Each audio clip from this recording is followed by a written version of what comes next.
ମୁଁ ଆଜ୍ଞା ଯେତେବେଳେ ସ୍କୁଲ ପ୍ରଥମେ ପ୍ରତିଷ୍ଠା ହେଲା 1988 ମସିହାରେ ସେତିକି ଏଠି କାର୍ଯ୍ୟରତ ଅଛି ଜଣେ କିରାଣୀ ଭାବରେ।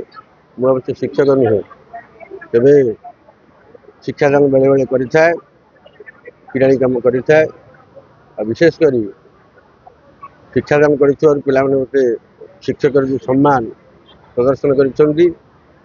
ଆଉ ଯେତେ ଛାତ୍ର ଛାତ୍ରୀ କେହି ମୋତେ ଦିନେ ହେଲେ କୌଣସି ଅବମାନନା କରିନାହାନ୍ତି। ମୋତେ ଶିକ୍ଷକ ଠାରୁ ଆହୁରି ଅଧିକ ସମ୍ମାନ ଦେଇ ମୋତେ ସବୁବେଳେ ସେମାନେ ତାଙ୍କ ଅନ୍ତର ଭିତରେ ହୃଦୟ ଭିତରେ ରଖିଥିବାର ଯେଉଁ ଅନୁଭୂତି ମୁଁ ନିଜେ ଅନୁଭବ କରିଛି ଯେ ପିଲାମାନେ ମୋତେ କେତେ ଭଲ ପାଆନ୍ତି। ଆଉ ମୁଁ ତାଙ୍କର ହୃଦୟ ସାଙ୍ଗରେ ହୃଦୟକୁ ଛନ୍ଦି ଏଠି ପ୍ରାୟ 37 ବର୍ଷ କାଳ ଏଇ ଖଣ୍ଡିଆ ଚାଳରେ ପଡ଼ିଥିଲି। ଆଜି ଘରକୁ ଯାଉଛି। ଆଉ କିଛି କହିବା ପାଇଁ ମୁଁ ବିଦ୍ୟାଳୟର ଉତ୍ତରୋତ୍ତର ଉନ୍ନତି କାମନା କରୁଛି।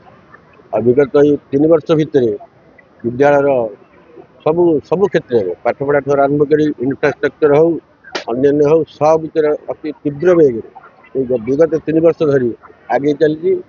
ଆଉ ଏ ବର୍ଷ ମଧ୍ୟ ଆମର ଜଣେ କୃତି ଛାତ୍ର ଶ୍ରୀଯୁକ୍ତ ରୀତିକ କୁମାର ସାହୁ ସେ 560 ନମ୍ବର ରଖିଛି। ଆଉ ସେଥିପାଇଁ ମୁଁ ମଧ୍ୟ ଗର୍ବ କରୁଛି। ମୁଁ ତାକୁ ସାହିତ୍ୟ ପଢ଼ଉଥିଲି, ସାହିତ୍ୟରେ ସେ 95 ମାର୍କ ରଖିଛି। ଆଉ ସେଥିପାଇଁ ତା ପାଇଁ ମୁଁ ଆଜି ବହୁ ଗର୍ବିତ। ଆଉ ମୋତେ ଏତେ ଖୁସି ଲାଗୁଛି ତାକୁ କହିବା ପାଇଁ ମୋ ପାଖରେ କିଛି ବାକ୍ୟ ନାହିଁ। ମୁଁ ତ କହିବି ଆମ ସାର୍ ମାନେ ଆମକୁ ମାନେ ମୁଁ କହିଲା ବେଳେ ମାନେ ଆମେ ଯେତେବେଳେ ବି ପଢୁଥିଲୁ ମାନେ ମାନେ ଆଜି ବି ଏଠି ପହଞ୍ଚିଛି ତ କେବଳ ମୋ ସାର୍ ମାନଙ୍କ ତ ମୁଁ ସେଇ କଥା କହିବାକୁ ଚାହୁଁଛି ଯେ ମାନେ ଆମର ଯୋଉ ସାର୍ ମାନେ ଅଛନ୍ତି ତାଙ୍କୁ ଆମେ ଯେମିତି ବିଦ୍ୟାକାଳୀନ ସଭାରେ, ଏଇଟା ତ ବିଦ୍ୟାକାଳୀନ ସଭା ମୁଁ କହିବିନି, ଏଇଟା ଗୋଟେ ଗୌରବର ଦିନ। ଏଇଟା ତ ଆମେ ସମସ୍ତେ ଛାତ୍ରଛାତ୍ରୀ ଏକାଠି ହେଇଛୁ। ତ ସେଟା ସାର୍ ମାନଙ୍କ ସାଙ୍ଗରେ ଆପଣ ପଢୁଥିବା ସମୟରେ କିଛି କଥା ଅଛି ଯୋଉଟା ଆପଣଙ୍କୁ ଅନୁପ୍ରାଣିତ କରେ ଆଗକୁ ବଢିବା ପାଇଁ? ସବୁ ସାର୍ ମାନେ ଏଣ୍ଟାୟାର ସାର୍ ଯେତେ ବି ଆମର ମାନେ ସ୍କୁଲରେ ସାର୍ ମାନେ ଅଛନ୍ତି, ବେଣୁ ସାର୍, ଆମ ଚିତ୍ତ ସାର୍, କାଳୁ ସାର୍, ସମସ୍ତେ ସବୁ ସାର୍ ମାନେ ଆମକୁ ଇନ୍ସପାୟାର କରିଛନ୍ତି। ଆମକୁ କେମିତି ଆମେ ଆଗକୁ ଯିବୁ ସେ ବିଷୟରେ ଆମକୁ ବହୁତ ମାନେ ପ୍ରେରଣା ଦେଇଛନ୍ତି। ତ ଆମେ ତାଙ୍କ ପାଇଁ ହିଁ ଆଜି ଏଠି ପହଞ୍ଚିଛୁ। ଆଜି ଆଧୁନିକ ସମାଜରେ ଗୋଟେ ଭଲ ଶିକ୍ଷକର ଆବଶ୍ୟକତା ଅଛି। ମାନେ ଭଲ ଶିକ୍ଷକ ମାନେ ମାନବୀ ଶିକ୍ଷକ ଦରକାର। ମାନେ ଆଉ ଗୋଟେ କଥା କହିବି, ସବୁ ଛାତ୍ର ମାନେ ମଧ୍ୟ ଶିକ୍ଷକ ମାନଙ୍କୁ କେମିତି ଆମେ ସମ୍ମାନ ଦବା ଦରକାର ସେଇଟା ବି ଭାବିବା ଦରକାର। କିନ୍ତୁ ଆଜିକାଲି ମାନେ ଛାତ୍ରମାନେ କିନ୍ତୁ ଆଜିକାଲି ସେମିତି ନାହାନ୍ତି।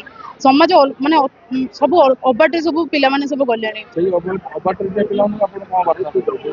ମୁଁ ଏଇଆ କହିବି ଯେ ସବୁ ପିଲାମାନେ ନିଜର ବାପା ମାଙ୍କର ସମ୍ମାନ ଦିଅନ୍ତୁ, ନିଜ ବାପା ମାଙ୍କୁ ସମ୍ମାନ ଦିଅନ୍ତୁ, ନିଜ ସାର୍ ମାନଙ୍କୁ ବି ସମ୍ମାନ ଦିଅନ୍ତୁ, ଟିଚର ମାନଙ୍କୁ ବି ସମ୍ମାନ ଦିଅନ୍ତୁ, ଗୁରୁଜନ ମାନଙ୍କୁ ସମ୍ମାନ ଦିଅନ୍ତୁ। ତାହେଲେ ଆପଣ ଆଗକୁ ବଢିପାରିବେ। ଆଗକୁ ବଢିବାକୁ ହେଲେ ଆମର ଗୁରୁଜନ ମାନଙ୍କର ଆଶୀର୍ବାଦ ନିହାତି ଦରକାର। ଗୁରୁଜନଙ୍କ ଆଶୀର୍ବାଦ ବିନା ଆମେ କିଛି ବି କରିପାରିବାନି। ପ୍ରଥମେ ତ ମୋର ପିତାମାତା, ତାପରେ ମୁଁ ଯୋଉ କୋଚିଂ ସେଣ୍ଟରରେ ପାଠ ପଢୁଥିଲି ସେଠି ଶିକ୍ଷକ ଯୋଉମାନେ ରହିଲେ ଏବଂ ଆମର ବିଦ୍ୟାଳୟର ସମସ୍ତ ଅଭିଜ୍ଞ ଶିକ୍ଷକ ଶିକ୍ଷୟିତ୍ରୀ ମାନଙ୍କୁ ସଫଳତାର ଶ୍ରେୟ ଦେବାକୁ ଚାହୁଁଛି। କେତେ ସମୟ ପାଠ ପାଇଁ ସମୟ ଦେଉଥିଲେ? ବର୍ଷ ଆରମ୍ଭରୁ ମୁଁ ପ୍ରତିଦିନ 4 ରୁ 5 ଘଣ୍ଟା ଲେଖା ପଢୁଥିଲି ଏବଂ ପରୀକ୍ଷାର ଅଳ୍ପ ଦିନ ପୂର୍ବରୁ ଦିନ ରାତି 1 କରି ପାଠ ପଢୁଥିଲି। ଏବେ ଖୁସି ଅଛନ୍ତି? କଣ ଆଗକୁ ଲକ୍ଷ୍ୟ ରଖିଛନ୍ତି? ମୁଁ ଲକ୍ଷ୍ୟ ରଖିଛି ଯେ ମୋ ପିତାଙ୍କ ଭଳି ଗୋଟେ ଶିକ୍ଷକ ହେବି।